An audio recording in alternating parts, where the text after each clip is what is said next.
کہانی نامہ میں خوش آمدید۔ یہاں ہم کوشش کرتے ہیں عالمی ادب کی گہرائیوں کو اردو میں سمجھنے کی۔ جی۔ اور آج ہم البرٹ کامیو کے اس شہرائے آفاق ناول کی دنیا میں اتر رہے ہیں جو پڑھنے والے کو سوچنے پہ مجبور کر دیتا ہے۔ دی اسٹرینجر یعنی اجنبی۔ بالکل۔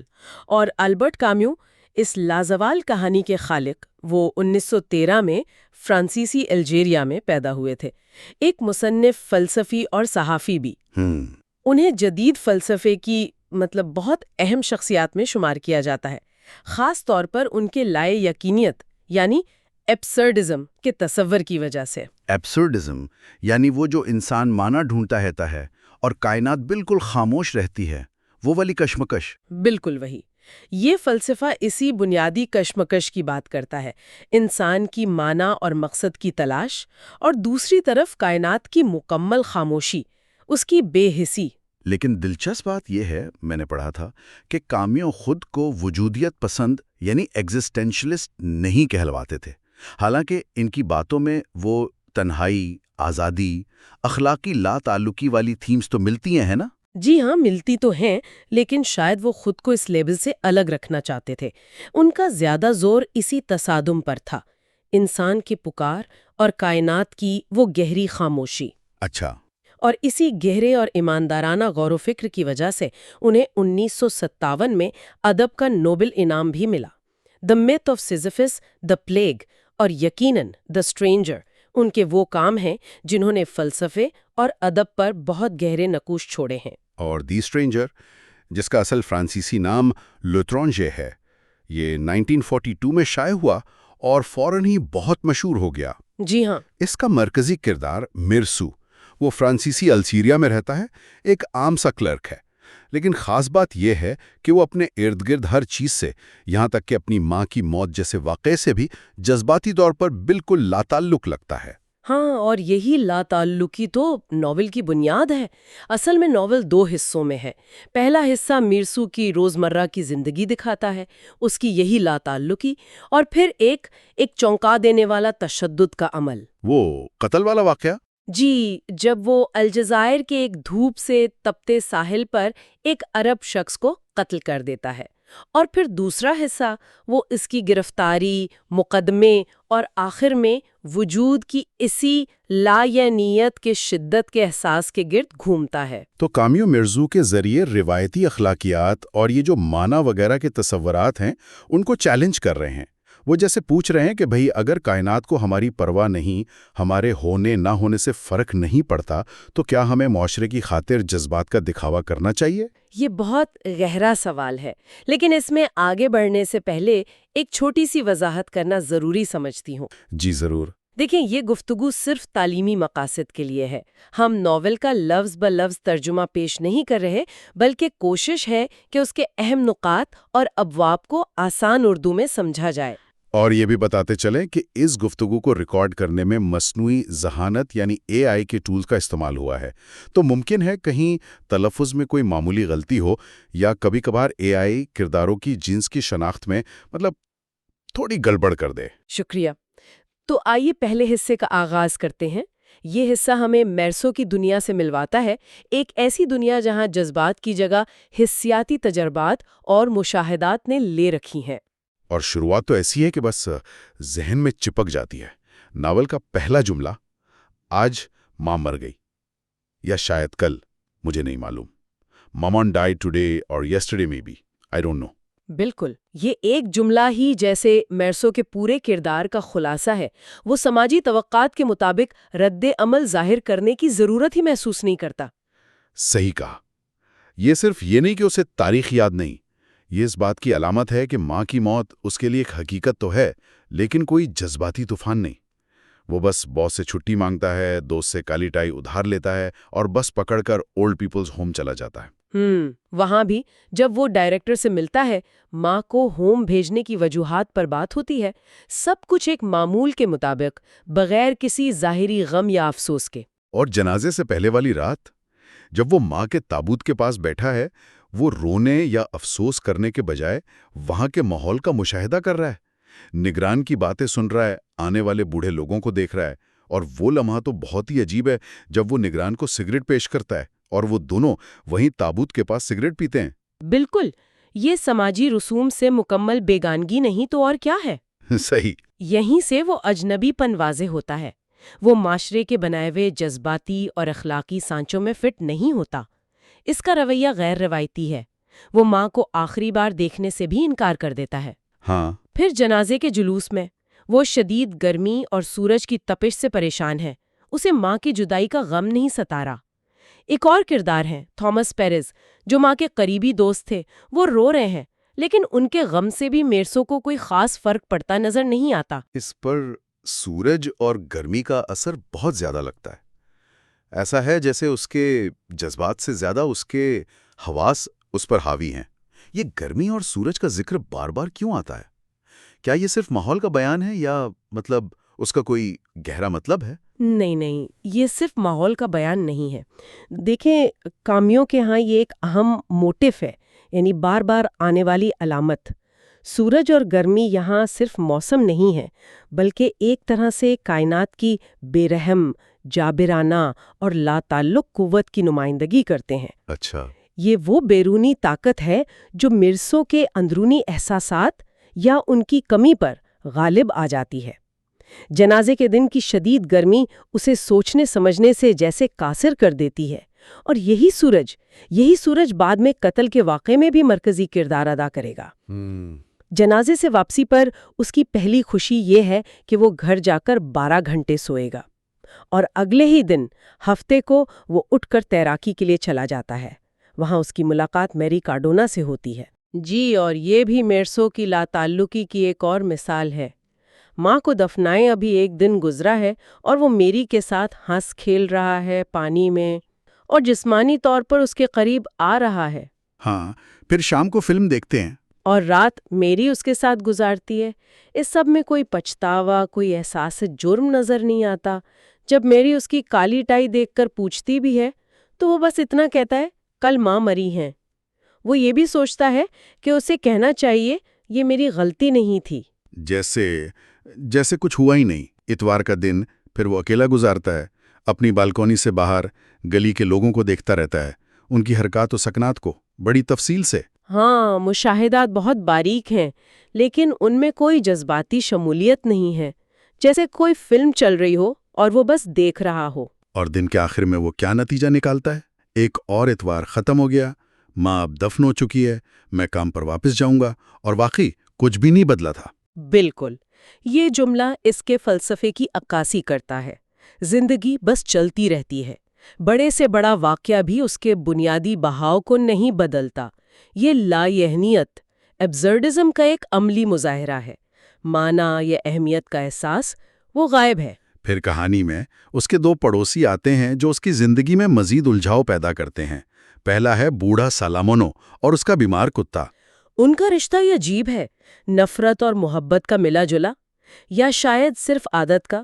سالامونو کتے کو مارتا بھی ہے، گالیاں بھی دیتا ہے، لیکن جب کتا کھو جاتا ہے تو وہ بالکل ٹوٹ جاتا ہے۔ جی، سالامونو اور اس کے کتے کا رشتہ مرزو کی لا تعلقی کے بالکل الٹ ہے۔ سالامونو کا دکھ حقیقی ہے، اور ایک عجیب لمحہ تب آتا ہے جب وہ مرزو سے کہتا ہے کہ محلے والے مرزو کے بارے میں برا سوچتے ہیں کہ اس نے ماں کو ہوم بھیجا، لیکن وہ سالامونو جانتا ہے کہ مرزو ماں سے محبت کرتا تھا۔ مرزو کا کیا رد عمل ہوتا ہے اس پر؟ کوئی خاص نہیں، وہ اس دفاع کو بھی بغیر کسی خاص جذبات کے غیر فعال طور پر قبول کر لیتا ہے۔ یہ شاید واحد لمحہ ہے جہاں کوئی اس کے اجنبی پن کے باوجود اسے سمجھنے کی کوشش کرتا ہے۔ اور دوسرا پڑوسی ہے ریمنڈ سینٹس۔ وہ تو بڑا مشکوک کردار لگتا ہے۔ ہاں، اس کے بارے میں مشہور ہے کہ وہ عورتوں کے پیسوں پر گزارا کرتا ہے۔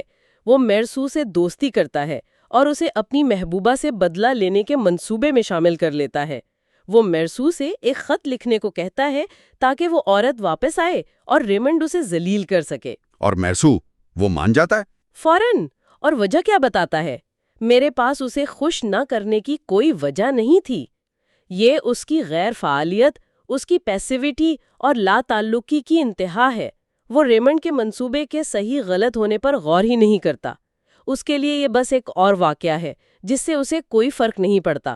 وہ خط لکھ دیتا ہے اور ریمنڈ کی نظر میں مدت دوست بن جاتا ہے۔ اور یہ دوستی پھر اسے مہنگی پڑتی ہے۔ وہ عورت واپس آتی ہے، لڑائی ہوتی ہے، ریمنڈ اسے مارتا ہے، پولیس آتی ہے، میرسو یہ سب دیکھتا ہے۔ لیکن مداخلت نہیں کرتا، یہاں تک کہ جب میری اسے کہتی ہے کہ پولیس بلاؤ تو وہ کہتا ہے مجھے پولیس پسند نہیں۔ اچھا؟ جی، اور بعد میں وہ ریمنڈ کے کہنے پر پولیس کو جھوٹی گواہی دینے پر بھی راضی ہو جاتا ہے کہ لڑکی نے ریمنڈ کو دھوکہ دیا تھا۔ تو وہ صرف تماشائی نہیں رہا اب؟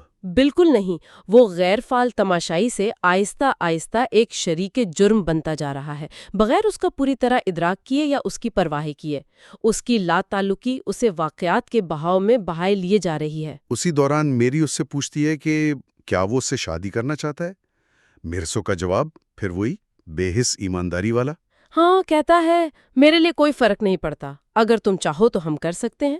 وہ یہ بھی کہتا ہے کہ شاید وہ اس سے محبت نہیں کرتا، اور اگر کوئی اور عورت بھی پوچھتی تو وہ شاید اسے بھی ہاں کہہ دیتا۔ یہ جوابات سماجی طور پر تو بالکل ناقابل قبول ہیں، لیکن میرسو کے نقطہ نظر سے یہ بالکل ایماندارانہ ہے۔ وہ محبت اور شادی جیسے جذباتی اور سماجی بندھنوں کو کوئی اہمیت نہیں دیتا۔ میری بیچاری الجھن کا شکار ہوتی ہے، لیکن پھر بھی اس سے شادی کرنا چاہتی ہے، شاید اس کے اسی عجیب پن کی وجہ سے۔ پھر اسے دفتر میں باس پیرس بھیجنے کی پیشکش کرتا ہے، ترقی کا موقع۔ اور میرسو کا رد عمل؟ لوگ کبھی اپنی زندگیاں نہیں بدلتے، ایک زندگی دوسری جتنی ہی اچھی ہے۔ میں یہاں اپنی زندگی سے غیر مطمئن نہیں ہوں۔ کوئی خواہش ہی نہیں آگے بڑھنے کی، کیریئر، ترقی، جگہ کی تبدیلی سب بے معنی۔ اور یہ سب واقعات، یہ سب دھاگے مل کر پہلے حصے کے کلائمیکس یعنی قتل کے واقعے کی طرف لے جا رہے ہیں۔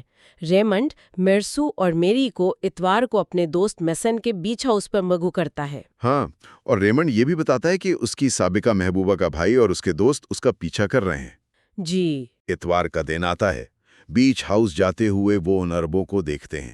دن بہت گرم ہے، وہ بیچ ہاؤس پہنچتے ہیں، تیراکی کرتے ہیں۔ میرسو پھر میری کے ساتھ جسمانی قربت محسوس کرتا ہے۔ دوپہر کے کھانے میں وہ بہت شراب پی لیتا ہے۔ سورج بہت تیز ہے۔ کھانے کے بعد میرسو، ریمنڈ اور میسن ساحل پر چہل قدمی کے لیے نکلتے ہیں۔ گرمی ناقابل برداشت ہو چکی ہے، انہیں وہی 2 عرب نظر آتے ہیں۔ اور پھر جھگڑا ہوتا ہے۔ ہاں، جھگڑا ہوتا ہے۔ ریمنڈ کو چاقو لگتا ہے، عرب بھاگ جاتے ہیں۔ یہاں پھر سورج اور گرمی کا شدید احساس، وہ پوری فضا پر غالب ہے۔ ریمنڈ ڈاکٹر سے پٹی کروا کر واپس آتا ہے، لیکن وہ ضد کرتا ہے کہ اسے اکیلے ساحل پر جانا ہے۔ میرسو اس کے پیچھے جاتا ہے۔ اور انہیں دوبارہ وہی 2 عرب ایک چشمے کے پاس ملتے ہیں۔ ماحول اب انتہائی تناؤ والا ہے، سورج جیسے آگ برسا رہا ہے، ایک عرب بانسری بجا رہا ہے۔ ریمنڈ بندوق نکالنا چاہتا ہے، لیکن میرسو اسے روکتا ہے اور خود اس سے بندوق لے لیتا ہے۔ یہ ایک اہم موڑ ہے۔ میرسو اب صرف تماشائی نہیں رہا، اس کے ہاتھ میں بندوق ہے۔ وہ ریمنڈ سے کہتا ہے کہ اگر عرب نے چاقو نکالا یا دوسرا آگے بڑھا تو وہ گولی چلا دے گا۔ عرب پیچھے ہٹ جاتے ہیں؟ جی، وہ پیچھے ہٹ جاتے ہیں۔ ریمنڈ اور میرسو واپس بنگلے کی طرف چلتے ہیں۔ لیکن میرسو بنگلے کی سیڑھیاں نہیں چڑھ پاتا۔ سورج نے اسے بالکل بے حال کر دیا ہے۔ وہ کہتا ہے کہ وہ دوبارہ اکیلا ساحل کی طرف جائے گا، اسی چشمے کی طرف، ٹھنڈک اور سکون کی تلاش میں۔ اور وہاں اسے ریمنڈ کا وہ آدمی، وہ عرب، اکیلا ملتا ہے۔ وہ لیٹا ہوا ہے۔ میرسو کو دیکھ کر وہ اٹھتا نہیں، صرف اپنی جیب میں ہاتھ ڈالتا ہے۔ میرسو بھی اپنی جیب میں بندوق پر گرفت مضبوط کر لیتا ہے۔ یہاں کامیوں نے ماحول کو، خاص طور پر سورج کو، جیسے ایک زندہ کردار بنا دیا ہے۔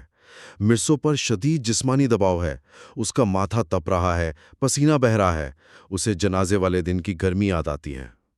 وہ نہ چاہتے ہوئے بھی آگے بڑھتا ہے۔ اور تب عرب بغیر اٹھے اپنا چاقو نکال کر سورج کی روشنی میں بلند کرتا ہے۔ سٹیل کی چمک سیدھی میرسو کی آنکھوں میں پڑتی ہے۔ وہ بعد میں یاد کرتا ہے، ایک لمبی چمکتی ہوئی بلیڈ جو میرے ماتھے کو کاٹ رہی تھی۔ پسینہ اس کی آنکھوں میں گرتا ہے، اسے دھندلا نظر آنے لگتا ہے۔ اور پھر وہ لمحہ آتا ہے۔ میرسو بیان کرتا ہے کہ کیسے سمندر نے ایک آگ بھری سانس اوپر بھیجی، کیسے آسمان پھٹ گیا، کیسے اس کا پورا وجود تناؤ میں آیا اور اس کا ہاتھ ریوالور پر کس گیا۔ ٹریگر دبتا ہے، ایک گولی چلتی ہے۔ اور یہ کوئی سوچا سمجھا جذباتی یا منطقی عمل نہیں لگتا، یہ حسیاتی اوورلوڈ، جسمانی جبر، خاص طور پر سورج کی اس ناقابل برداشت تپش کا نتیجہ لگتا ہے۔ مرسو کو فوراً احساس ہوتا ہے کہ اس نے دن کی ہم آہنگی اور ساحل کی خاموشی کو توڑ دیا ہے۔ لیکن وہ رکتا نہیں ہے، وہ 4 بار مزید گولی چلاتا ہے اس ساکت جسم پر۔ کیوں؟ اس کی کوئی فوری وضاحت نہیں ملتی۔ ناول کا یہ پہلا حصہ اس لائن پر ختم ہوتا ہے، اور یہ ناخوشی کے دروازے پر 4 تیز دستک دینے جیسا تھا۔ ایک انتہائی طاقتور اختتام۔ یہ 4 گولیاں جو پہلی گولی کے بعد چلائیں گئیں جب بظاہر خطرہ ٹل چکا تھا، یہ مقدمے میں اس کے خلاف سب سے اہم ثبوت بنیں گی۔ یہ عمل اس کی لا تعلقی کو ایک حیران کن خطرناک سطح پر لے جاتا ہے۔ کیا یہ واقعی صرف سورج کا اثر تھا یا اس کے اندر چھپی کوئی بے نام تاریکی تھی؟ یہ سوال پہلا حصہ ہمارے ذہن میں چھوڑ جاتا ہے۔ تو یہ تھا دی اسٹرینجر کا پہلا حصہ۔ ہم نے مرسو کی دنیا دیکھی، اس کی لاتعلقی، سماجی توقعات سے اس کی بیگانگی، حسیاتی تجربات پر اس کا انحصار، اور ریمونڈ کے ساتھ اس کی وہ غیر دانستہ شراکت داری جو اسے ساحل پر اس مہلک لمحے تک لے گئی۔ حصہ اس کی گرفتاری پر ختم ہوتا ہے۔ جی، اب وہ قانون اور معاشرے کی نظر میں واقعی اجنبی ہے۔ اس کی ایمانداری جو ہمیں شروع میں شاید صرف عجیب لگی تھی، اب اسے ایک خطرہ بنا دیتی ہے۔ قتل کا یہ عمل جو بظاہر بے مقصد لگتا ہے، اب دوسرے حصے میں اس کے مقدمے کی بنیاد بنے گا۔ اور جیسا کہ ہم اگلے حصے میں دیکھیں گے، مقدمہ خود قتل سے زیادہ میرسو کے کردار، اس کی شخصیت اور خاص طور پر ماں کے جنازے پر اس کے آنسو نہ بہانے پر مرکوز ہو جائے گا۔ یہیں کیمیو کے لاعنیت کے فلسفے کا اصل امتحان ہوگا۔ سوال یہ اٹھے گا کہ کیا میرسو ایک بے حس عفریت ہے یا معاشرے کے دکھاوے اور جھوٹ کے سامنے ایک خطرناک حد تک ایماندار انسان؟ اس سوال کا جواب ہمیں دوسرے حصے میں ملے گا، تو اس سفر کو جاری رکھنے کے لیے ہمارے ساتھ رہیے گا۔ آج ہم البرٹ کیمیو کے ناول اجنبی کے دوسرے حصے پر بات کر رہے ہیں۔ پچھلی بار ہم نے دیکھا تھا کہ میرسو کیسے قتل تک پہنچا۔ جی، اور آج ہم دیکھیں گے کہ گرفتاری کے بعد کیا ہوا، جیل، مقدمہ اور وہ انجام جہاں وہ زندگی کی بے معنویت کو قبول کرتا ہے۔ بالکل۔ تو آج ہم ناول کے دوسرے حصے کے اقتباسات کی بنیاد پر میرسو کے اس سفر کو سمجھنے کی کوشش کریں گے، خاص طور پر جیل کا تجربہ اور مقدمہ۔ اور یہ دلچسپ ہے کہ گرفتاری کے فوراً بعد بھی اسے کوئی خاص پچھتاوا نہیں ہے، مطلب جرم کا احساس کم ہے، زیادہ پریشانی جسمانی تکلیف کی ہے، جیسے سگریٹ نہ ملنا یا آزادی کا چھن جانا۔ ہاں، یہ پہلو اہم ہے۔ لگتا ہے ماحول کی تبدیلی، جسمانی چیزیں اس پر زیادہ اثر کرتی ہیں، اخلاقی سوالات سے بھی زیادہ۔ صحیح۔ تو آئیے شروع کرتے ہیں گرفتاری کے بعد کی پوچھ گچھ سے۔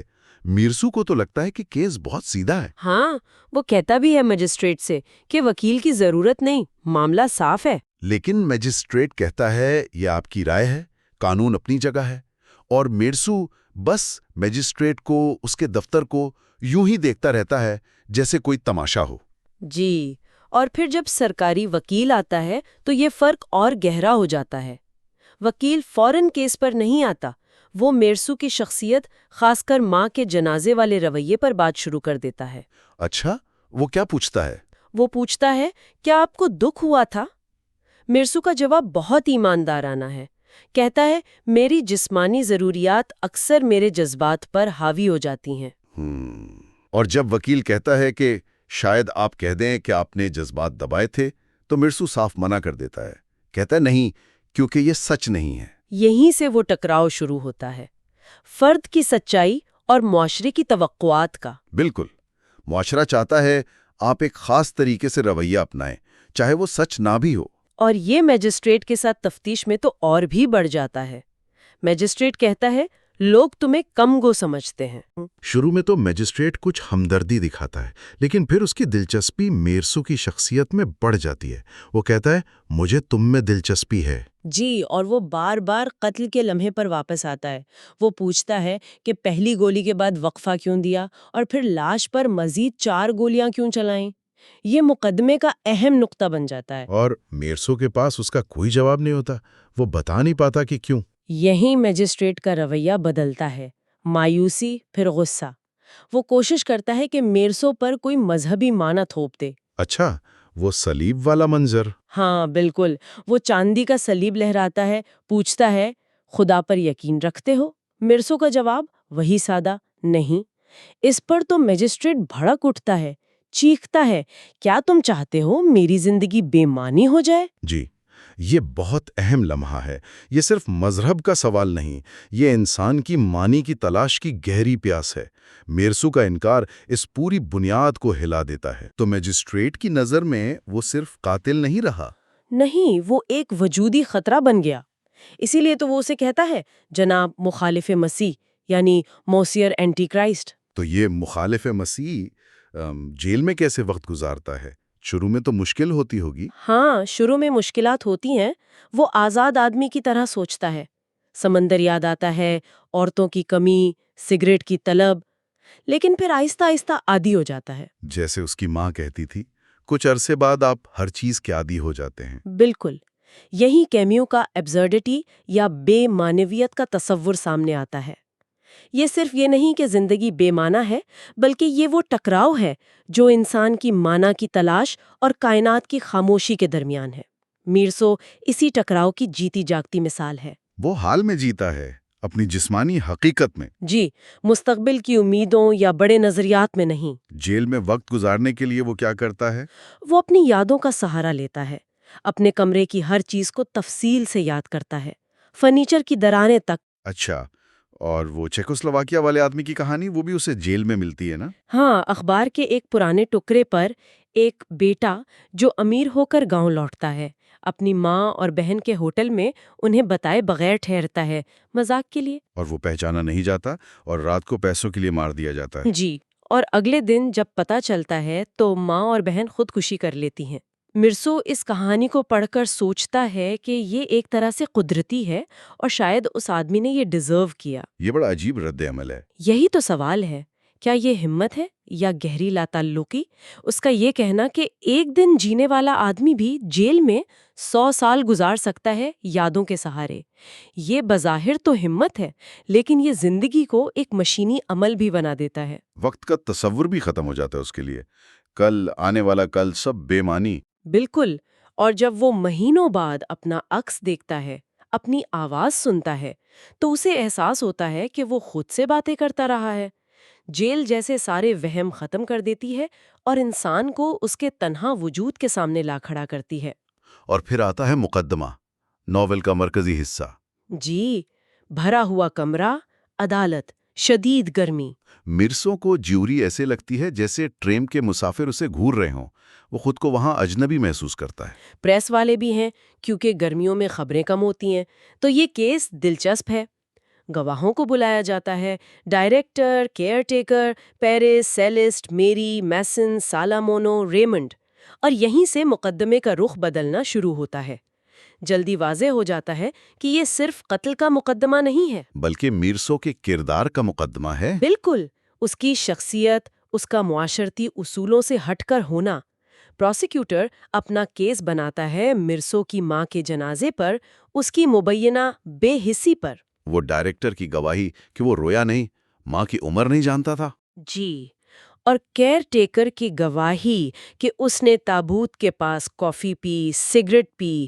جب یہ باتیں سامنے آتی ہیں، پروسیکیوٹر خوش ہو کر کہتا ہے، او نہیں، یہ کافی ہے۔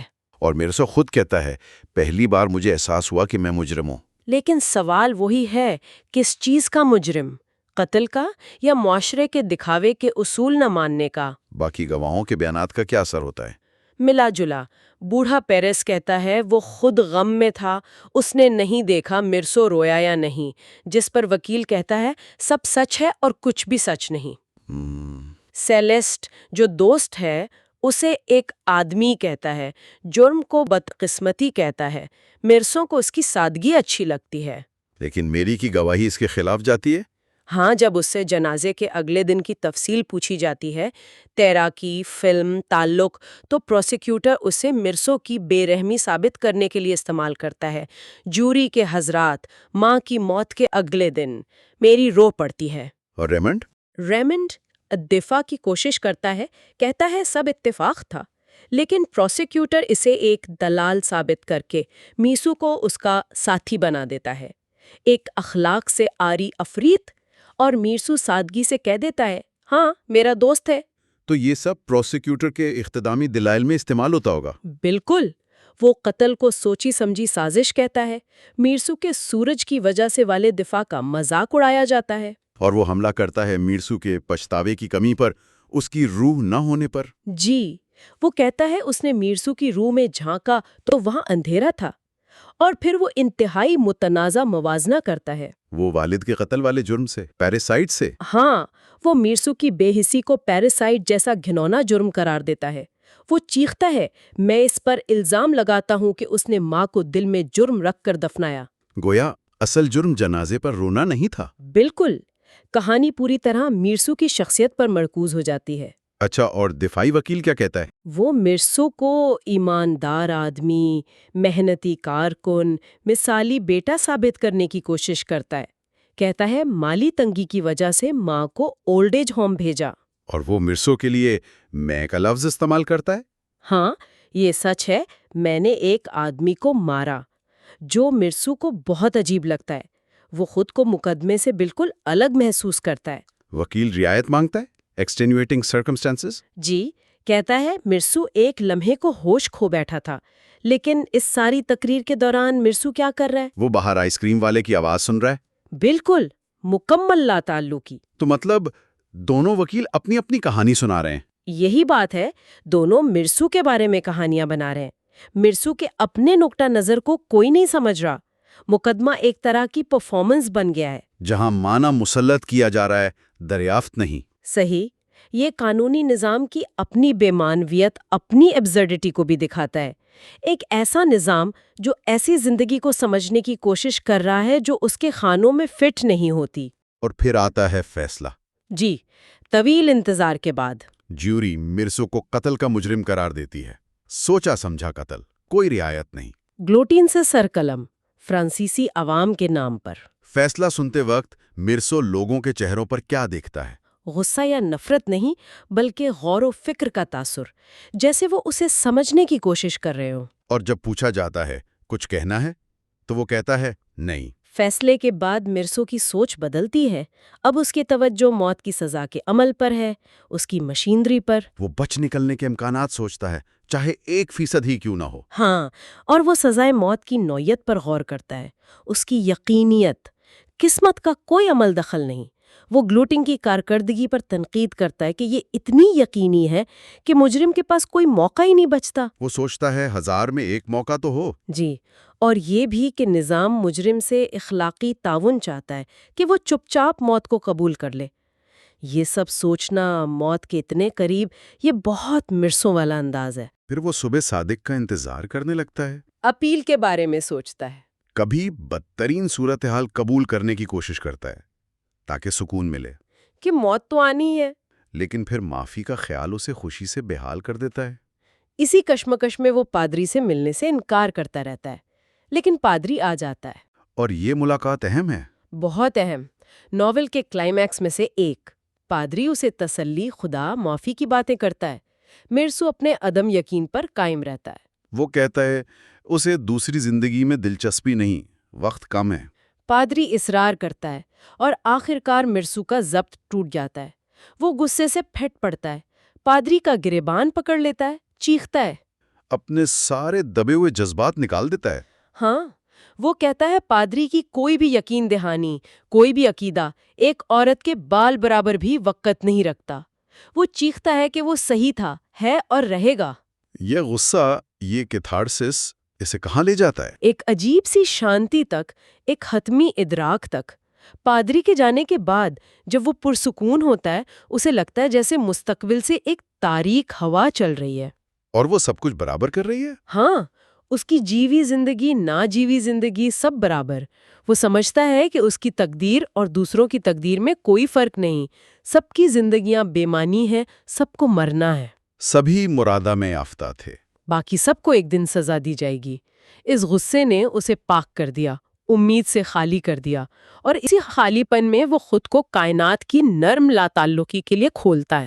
وہ محسوس کرتا ہے کہ یہ دنیا جو اس کی طرح لاتعلق ہے اس کی بھائی جیسی ہے۔ اور اسی قبولیت میں، اس سچائی کو ماننے میں اسے خوشی ملتی ہے، ایک آزادی۔ تو یہ سفر حصہ دوم کا مرسو کو ایک لاتعلق قیدی سے اس مقام تک لاتا ہے جہاں وہ موت کے سامنے کھڑا زندگی کی بے معنویت کو قبول کر کے خوشی پاتا ہے۔ بالکل، یہ کیمیو کا ایبزرڈ ہیرو ہے جو بغیر کسی وہم، بغیر جھوٹی امید کے اپنی تقدیر کا سامنا کرتا ہے۔ اور یہ اقتباسات دکھاتے ہیں کہ معاشرہ کیسے ان لوگوں کو پرکھتا ہے جو اس کے اصول نہیں مانتے۔ جی، مرسو کا اصل جرم سماجی منافقت سے انکار تھا۔ اس کی حتمی بغاوت قبولیت ہے، ایمانداری بمقابلہ سماجی دکھاوا۔ وہ قیمت ادا کرتا ہے لیکن ایک وجودی آزادی پاتا ہے۔ تو آخر میں یہ سوال رہ جاتا ہے، مرسو دنیا کی لا تعلقی میں ایک آزادی اور خوشی پاتا ہے۔ کیا حقیقی آزادی اسی میں ہے؟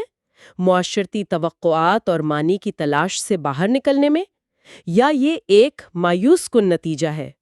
یہ سوال شاید کامیو ہر پڑھنے والے کے لیے چھوڑ جاتا ہے کہ وہ خود اس کا جواب تلاش کرے۔